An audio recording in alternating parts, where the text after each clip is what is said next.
pop up, I think maybe they're interested. Cool. And are you local? Yeah, I live here in Atlanta. What part? I live over in Kemler Park. Oh yeah, I live in Avondale. Okay, so you're just... We're kind of neighbors. I use the Kemler Park station, every day almost, basically. I actually live in Edgewood. Yeah, oh yeah. Right up the street from...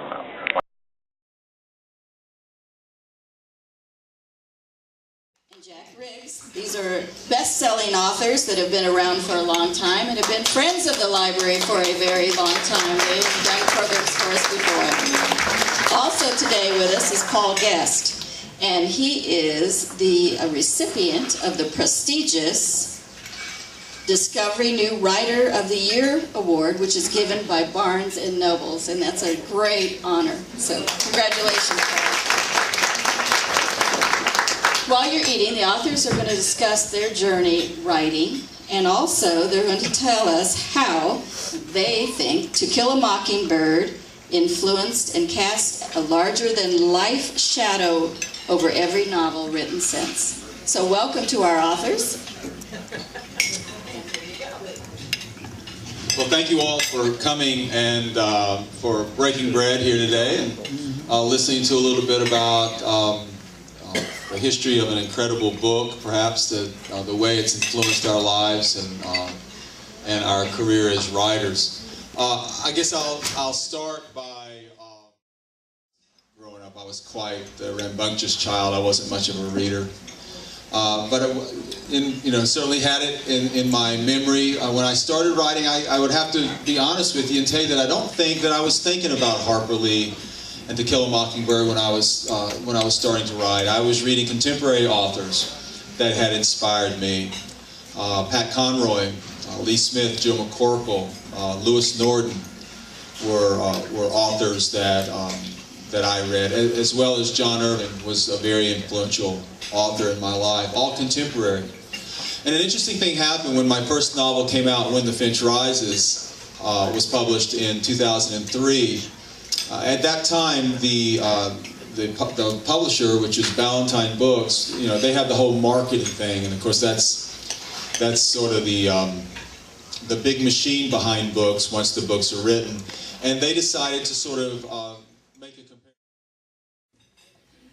Yeah, I find myself kind of overwhelmed and flattered and sentimental about being asked to be on a panel to talk about To Kill a Mockingbird. My books, for those of you who don't know them, are sort of comic. My books, for those of you who don't know them, are sort of comic, contemporary Southern women's fiction. So To Kill a Mockingbird is a very different kind of a book, but I'll have to admit to you, I crammed last night. My publisher is HarperCollins, and HarperCollins started out as Harper Brothers publishers, and they are the publishers of of To Kill a Mockingbird. So that's how I got this little gig today. Not because I'm brilliant or in any way in any kind of a league as Harper Lee and her masterpiece, but cramming for this today was such a privilege and a treat. I can't think of any better way to spend a couple of days, even when you're on deadline with revisions. And I think the truth of To Kill a Mockingbird is what makes it endure as a story.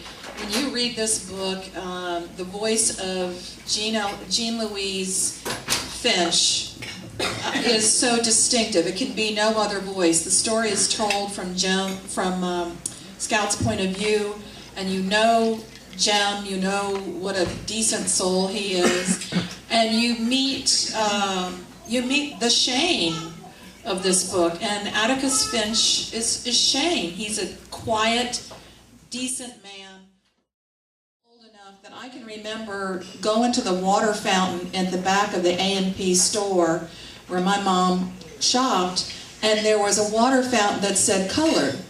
And I remember wanting to drink out of it because I thought the water coming out would be colored water.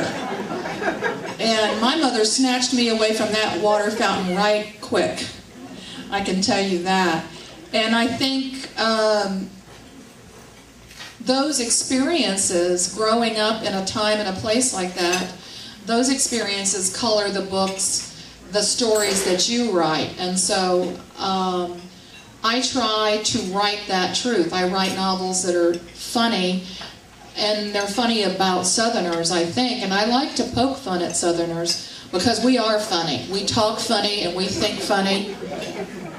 And unfortunately, we still have some funny ideas about how skin or religion make one person better than another. So I hope that the influence To Kill a Mockingbird has on me is to write books that are inherently true, and they're inherently true to the characters, and also to look for that decency, that quiet, shining decency that that endures in a character like Atticus Finch.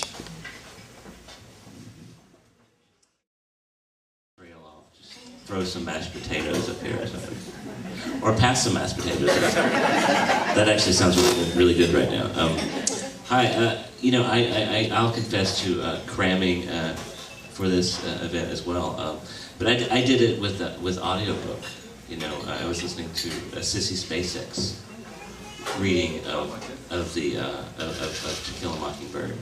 And I tend to not like audiobooks, and I've only ever listened to them like once or twice on long car trips. And but I have to admit that the Sissy Spacek performance, I guess you'd say, is really fantastic. So if you're ever interested in taking a look at the book again, or listening to it, or you're driving somewhere, I'd recommend it. It's pretty great. You know, we know that she's a fantastic actress, and she really does something. She's really able to bring the characters of Scout and everyone else to a real kind of vital, believable life. So anyway, if you guys can hear me, good. I think, you know, I think when I was a kid, I think my memory of my walking a farm, my grandfather had bought some farmland, and we're walking through this farmland. It's this hilly farmland. We're going up and down, and I stepped into this hornet's nest. I was probably about 10 years old, and my foot went into this hole, and a wasp nest, a hornet's nest.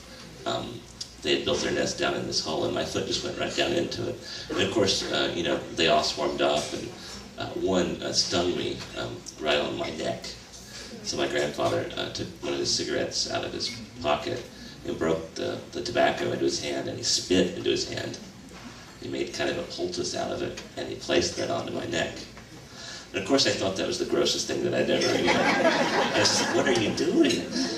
But it did feel better. And I think, it's the type of thing that I would never know to do nowadays. I would be, let's go to Google.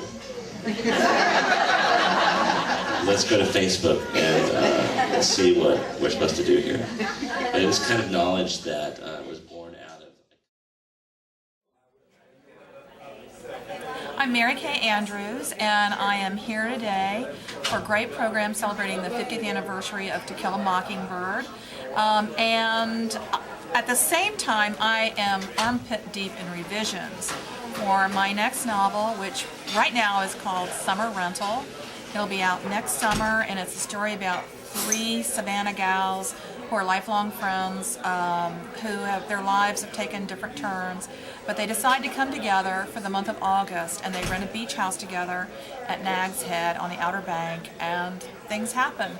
And so hopefully I'll go home and finish off the revisions and ship it off to my editor, and then I'm going junking.